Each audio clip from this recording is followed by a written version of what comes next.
Popsicles, sprinklers, a cool breeze. Talk about refreshing. You know what else is refreshing this summer?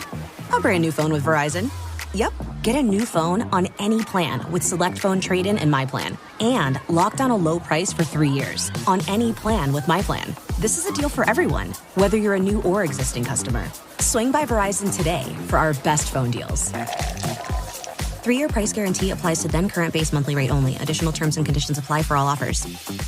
My biggest regret is not asking for help sooner because you're not alone. Being a parent isn't easy. Being a whole person while parenting, that can be even harder.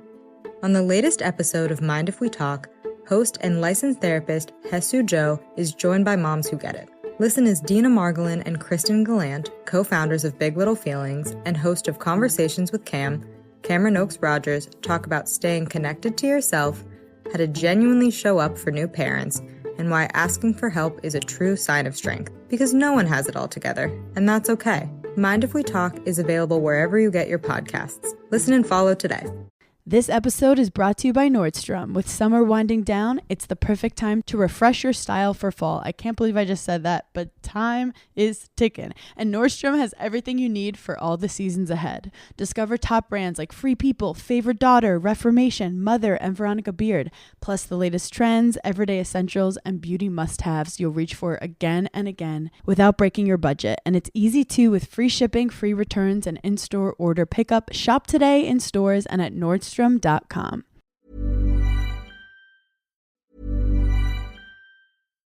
Popsicles, sprinklers, a cool breeze. Talk about refreshing. You know what else is refreshing this summer?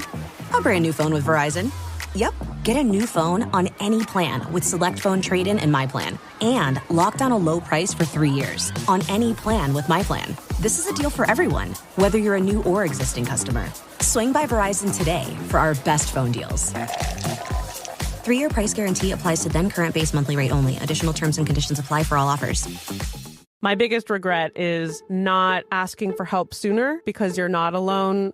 Being a parent isn't easy. Being a whole person while parenting, that can be even harder. On the latest episode of Mind If We Talk, host and licensed therapist Hesu Jo is joined by moms who get it. Listen as Dina Margolin and Kristen Gallant, co-founders of Big Little Feelings and host of Conversations with Cameron Oakes Rogers, talk about staying connected to yourself, how to genuinely show up for new parents, and why asking for help is a true sign of strength. Because no one has it all together, and that's okay. Mind If We Talk is available wherever you get your podcasts. Listen and follow today.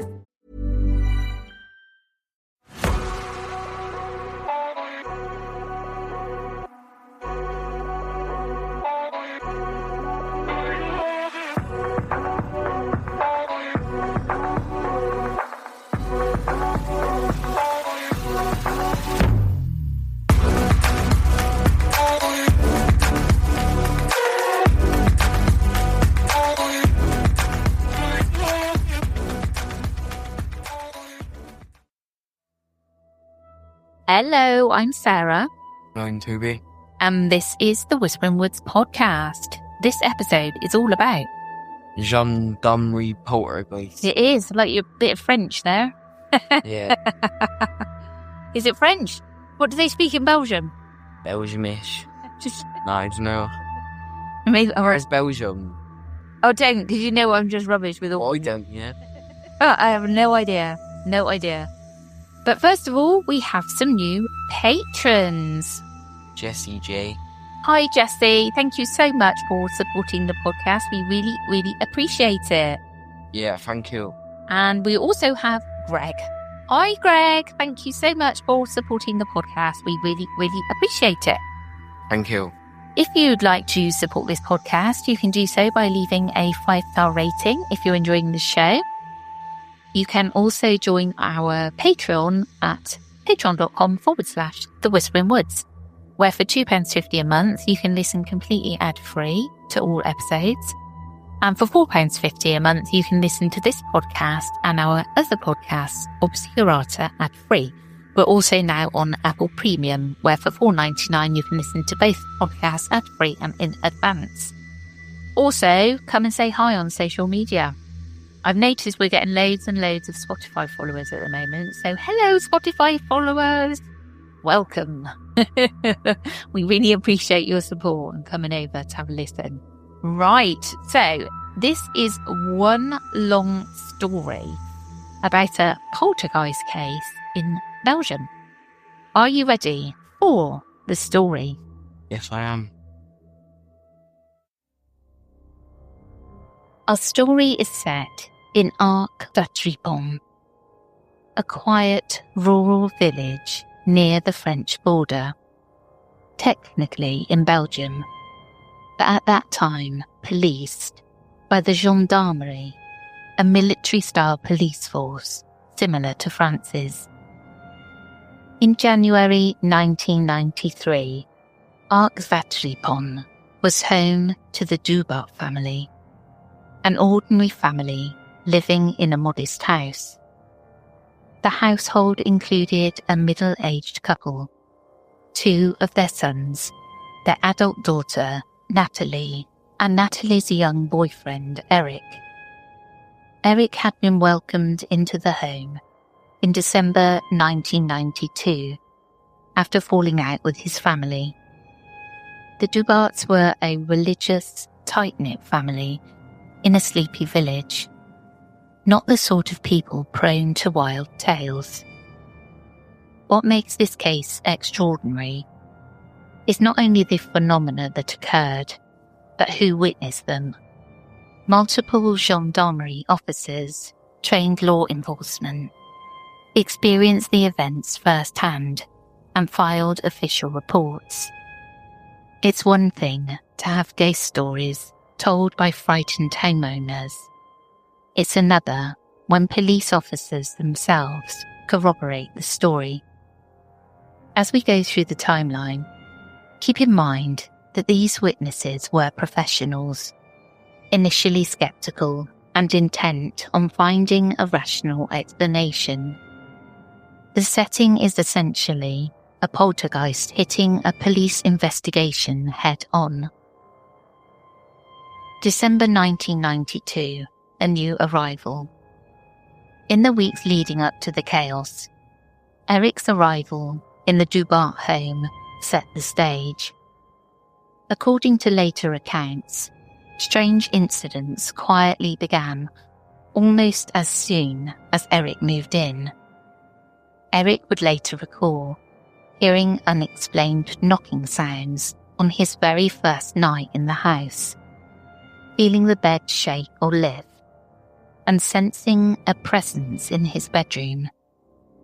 At the time, these odd occurrences were subtle and private, little warning of what was to come. They were not yet alarming enough for the family to call for help. Eric, an 18-year-old approximately, dealing with personal turmoil, didn't know what to make of these experiences. He kept them mostly to himself. In hindsight, these early disturbances take on greater significance. Some paranormal researchers later suggested that Eric might have been the unwitting catalyst, a common theme in poltergeist cases where a troubled adolescent or young adult is at the centre. At this point, however, the Dubart family had no idea that their household and their new house guest would soon be at the heart of a paranormal mystery. On the evening of Tuesday, January the 5th, 1993, the Dubart family was gathered at home, winding down for the night. Suddenly, around 10 p.m, chaos erupted inside the house. Everyday objects began to move on their own in front of the family's eyes. Furniture shook and even levitated. A heavy living room table lifted off the floor without any human contact. Small household items, knickknacks, pipes, a packet of coffee, flew off shelves and hurtled through the air. In the kitchen, a double-pane window shattered violently, but tellingly, the glass broke in an inward direction. And only the inner pane was broken, with glass fragments oddly sucked into the room. Family members would later describe the entire house seemingly vibrated, as if it were alive or under the influence of something. It felt as though an invisible whirlwind had torn through their home. Panicked and unable to find any rational cause, the Dubart family did something unusual for a haunting scenario. They called the authorities. At approximately 10:30 p.m, a call was placed to the local gendarmerie station. 2 gendarmes, armed national police officers, were dispatched to respond to what they might have assumed was a domestic disturbance or perhaps a prank. When the first patrol car arrived, they found a bizarre scene. The Dubart patriarch greeted them wearing a construction helmet, desperate for protection from the barrage of objects flying about. Initially, the officers were incredulous. As law enforcement, they suspected there must be a logical explanation or perhaps a human perpetrator. But they quickly witnessed the phenomena for themselves.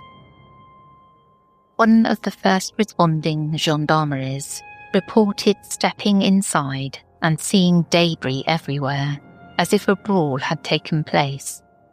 Yet the family insisted no one had been fighting. As the officers cautiously moved room to room, they heard loud thuds and footsteps with no source. They saw with their own eyes small objects sliding and hopping inexplicably on the floors and tables. In one upstairs room, they found nothing, only to dash back down and discover wooden shutters banging violently on their own against the windows. Within a short time, the situation was so outlandish that the first patrol radioed for backup. They wanted additional colleagues to witness what was happening, not because they couldn't handle a suspect, there wasn't one, but because the phenomena were so unbelievable that they needed more witnesses for confirmation. By later that night, roughly 10 gendarmes in total had converged on the Dubart house. Among them was even a police commissioner who came to see the situation firsthand. These reinforcements arrived with scepticism, some joking about ghost stories on the way in. Their scepticism didn't last long. One officer recalled how his sceptical grin vanished when he saw a fellow gendarme emerge, white as a sheet, from a room where a heavy table had just slid across the floor by itself. Throughout the night of January the 5th into the early hours of January the 6th, the house remained a theatre of unexplainable chaos, despite the police presence. In fact, some felt the activity intensified, as if whatever force it was resented the gendarmerie's intervention. The officers observed phenomena that defied all their training and reason. According to their reports and later interviews, a large wooden dining table lurched and moved about 15 centimetres on its own, while an officer was standing right next to it. A metal milk jug lifted off a surface, slamming into the ceiling, then flew in a curving trajectory, not falling straight down as physics would dictate, but veering sideways before hitting a wall. A telephone resting on the refrigerator launched itself across the kitchen, ripping its cord out of the wall with extraordinary force, then skidding further along the floor as if kicked by an invisible foot. At one point, a book flew off a shelf in plain sight of the astonished gendarmes. Upstairs, a bed mattress visibly levitated, one of it lifting about 30 centimetres a foot off the bed frame, while someone was lying on it. And this was actually caught on a gendarme's camcorder, albeit with poor image quality. Downstairs, a bedside lamp tumbled down the staircase with no one near it, startling the officers. The entire incident was, as one gendarme later put it, dement, insane, with objects flying in all directions and no plausible cause. A team of officers did everything they could to find a rational explanation or evidence of trickery. They split up and searched every room, cupboard and corner of the house and attic, looking for hidden wires, devices, or a prankster hiding away. They examined the damaged window and items for any clues. Despite this exhaustive search, they found absolutely nothing to explain the events. There was no evidence of a hoax or fraud, no hidden mechanism, no human culprit.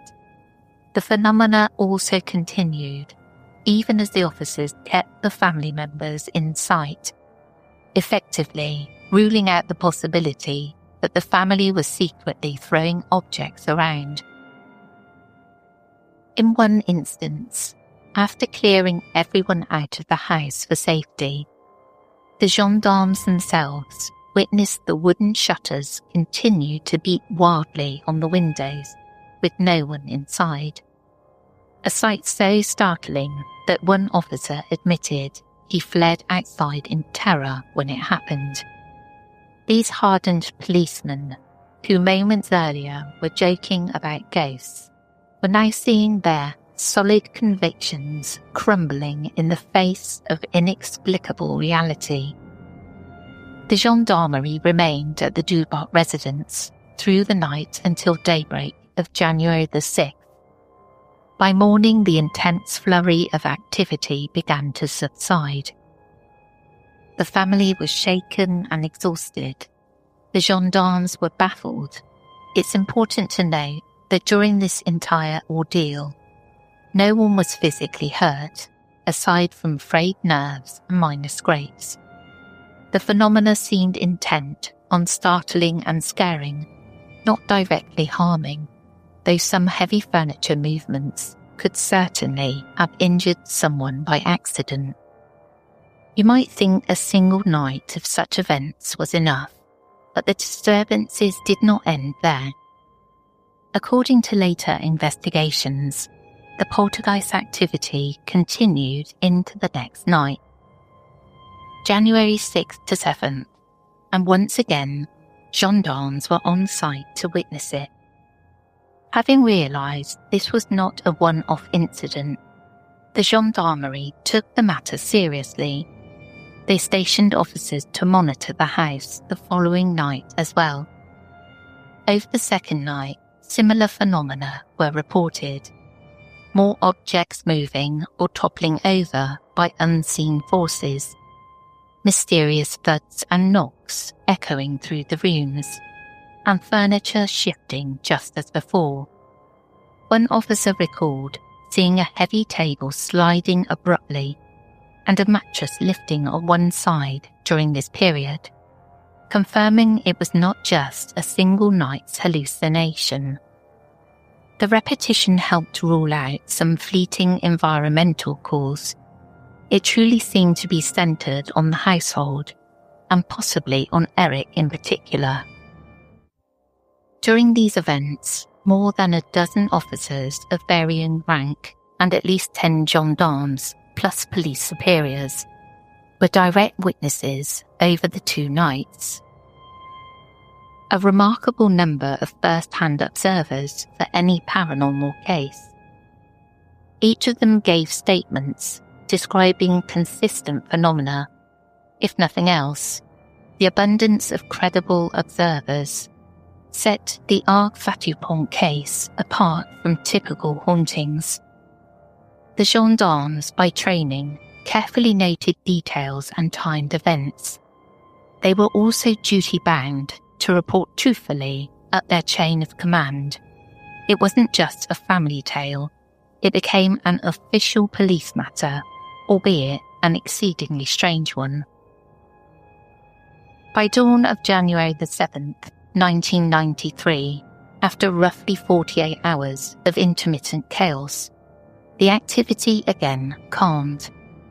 The gendarmerie had to admit that whatever was happening was beyond the scope of a normal police intervention. They had documented everything they could, ensured no immediate danger remained, and collected witness testimonies. With no crime to solve and no suspect to apprehend, the officers finally withdrew from the Dubart home, no doubt shaking their heads in disbelief. As they later quipped, the supernatural is not in our job description. Even after the gendarmerie teams pulled back, the strange disturbances did not immediately stop for the family. The Dubarts remained fearful as occasional unexplained knockings or minor movements reportedly persisted in the house over the following days. Desperate to end the haunting, the family sought help from outside the police realm. They contacted spiritual mediums, hoping a seance or cleansing ritual might expel whatever malevolent force was present. Unfortunately, these attempts had no effect. The phenomena continued despite blessings or prayers. By now, news of the haunted house had spread beyond the village. The media caught wind of the story, and curiosity seekers and journalists began to gather. The case was already being dubbed a little Amityville in Belgium, comparing it to the famous Amityville haunting. Locals started referring to the Dubart residence grimly as the Maison du Diable, Devil's House. Within the family and local community, suspicion turned toward Eric, the young man at the centre of it all. People wondered if Eric might be possessed by a demonic entity, or conversely, if he was causing the disturbances himself, whether supernaturally or as a hoax. Eric himself was conflicted and deeply disturbed by what was happening around him. In interviews at the time, Eric confessed that he worried he was indeed possessed, saying he could feel the demon inside him. He admitted to experiencing trance-like states and blackouts, during which he suspected the entity might be working through him. Importantly, Eric also revealed that in the days leading up to the big outbreak, he and his girlfriend, the Dubart's daughter, had already tried switching bedrooms, thinking maybe a change would stop the occurrences. It didn't help. Knocks and moving objects followed him to the new room. This seemed to reinforce the idea that whatever force was at work centred on Eric's presence. As the demonic possession theory gained traction, the Dubart family was approached by Monsignor Patrick Mourant, a bishop of the Gallican Church in Belgium. The Gallican Church is an independent Catholic denomination. Mourant offered to perform an exorcism on Eric to rid him of any evil influence. With few other options and fearing for Eric's well-being, the family agreed. What followed was a series of intense exorcism sessions. Over a period of time, 6 sessions of exorcism were conducted on Eric.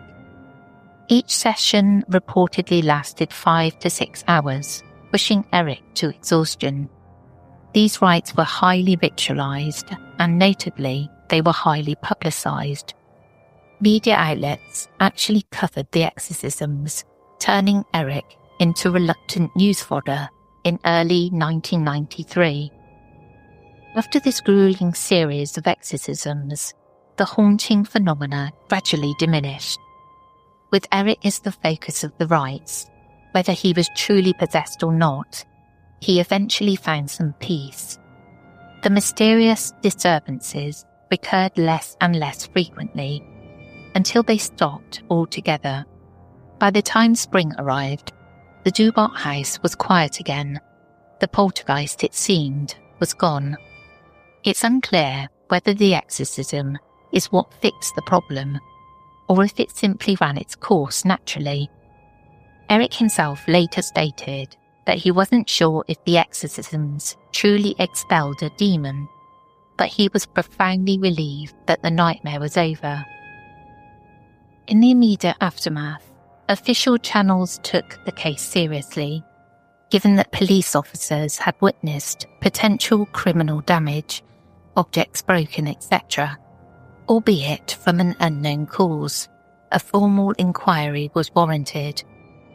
The prosecutor of the King in Tournai, the local state prosecutor in Belgium, opened an investigation into the incidents.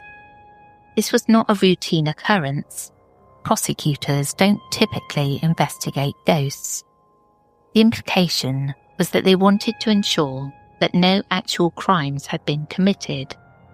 For instance, was someone endangering the family or perpetrating a fraud? As part of the inquiry, statements were collected from the gendarmerie officers and family members. Remarkably, on January the 21st and 22nd, 1993, just 2 weeks after the events, a professor of physics assisted by interviewing some of the police witnesses, likely to get an objective record of their testimonies. According to later reports by French researcher Yves Lignon, these interviews captured the vivid details from a police commissioner and 2 of his officers who had been on the scene. They confirmed all the major phenomena: the self-moving furniture, the milk jug shooting across the room, the mysterious hole punched in the bed's footboard that then enlarged in front of their eyes. These early documented testimonies are critical because they were taken so close to the event, when memories were fresh. They reinforce that the gendarmes were not backing away from their story under official scrutiny. They stood by what they saw. No one recanted or suggested it was a hoax. If anything, they seemed eager to have the truth of the matter acknowledged. The gendarmerie's own report from January 1993 also treated the case as unexplained but real. Yves Lignon noted that by the time this report travelled to higher-ups, the case had attracted outside attention, including, oddly, a sect or cult that briefly involved themselves by claiming young Eric was some kind of chosen messiah of the spirits. This unfortunate intervention by a sect in late January caused a media frenzy and even led to Eric suffering a nervous breakdown, requiring a brief hospitalization. Ultimately, the prosecutor's official investigation did not find evidence of any crime or human fraud. There were no charges filed against anyone, since there was no hoaxer to catch, and no indication that the family had made anything up. The authorities quietly closed the file, leaving the matter as an open mystery. For the justice system, the priority was simply confirming that no one was in danger and no laws were broken. Once that was settled, there was not much more they could do. Today, the Arc Vatripon Gendarmerie Poltergeist case stands as one of the most compelling and well-documented hauntings in modern European history. In the years since 1993, no further strange occurrences have been reported at the house. The Dubart family eventually returned to a normal life. Eric recovered from his harrowing experience. After the exorcisms and the end of the phenomena, he presumably went on to lead a life out of the spotlight. The house that was once called the Devil's House eventually shed its infamy, becoming just another dwelling in the village. Meanwhile, the legacy of the case lives on in investigative files and paranormal case studies. Researchers like Yves Lignon and groups like Serpi ensured that the details were preserved for posterity. 3 decades later, people still talk about the house as the Amityville of Hainault, Hainault being the province. It's become a go-to example when arguing that some hauntings might be real after all. The old adage goes, it isn't what you say, it's how you say it. Because to truly make an impact, you need to set an example. You need to take the lead. You need to adapt to whatever comes your way. And when you're that driven, you drive an equally determined vehicle, the Range Rover Sport. Blending power, poise, and performance, it was designed to make an impact. With a dynamic drive, refined comfort, and innovations like cabin air purification and active noise cancellation, the Range Rover Sport is built to be as uncompromising as you. Explore Range Rover Sport at rangerover.com/US/sport. This episode is brought to you by Nordstrom. With summer winding down, it's the perfect time to refresh your style for fall. I can't believe I just said that, but time is ticking. And Nordstrom has everything you need for all the seasons ahead. Discover top brands like Free People, Favorite Daughter, Reformation, Mother, and Veronica Beard. Plus the latest trends, everyday essentials, and beauty must-haves you'll reach for again and again without breaking your budget. And it's easy too with free shipping, free returns, and in-store order pickup. Shop today in stores and at Nordstrom.com.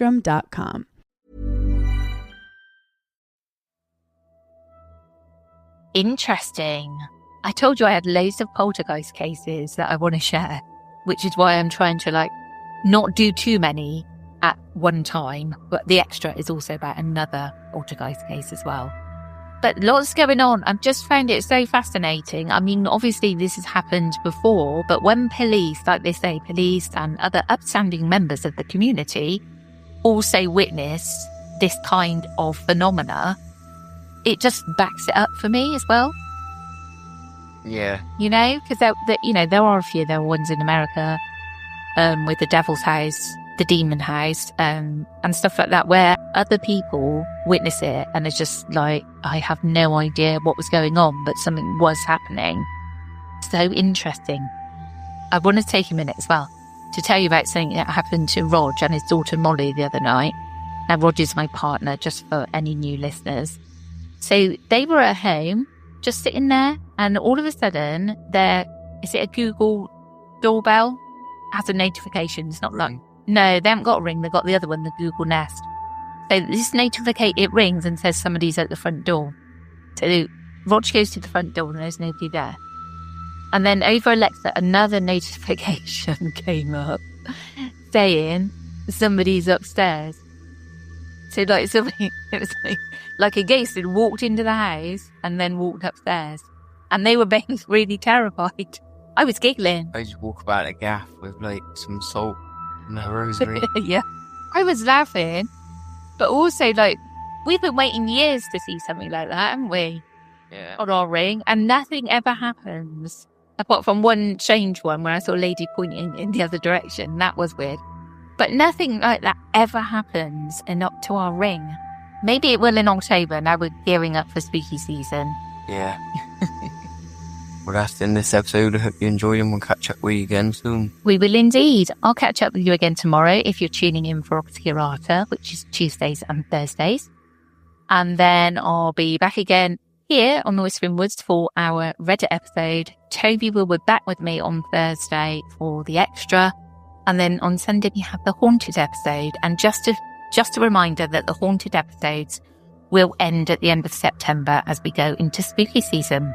Take care, everyone. Goodbye.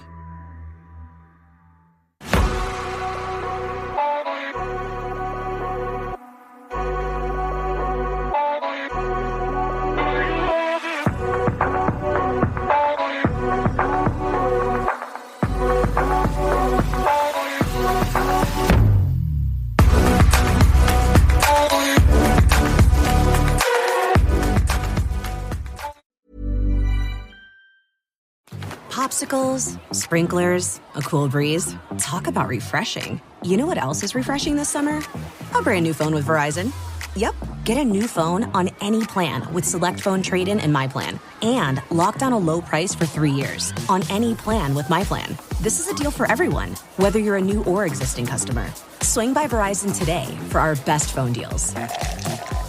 3-year price guarantee applies to then current base monthly rate only. Additional terms and conditions apply for all offers.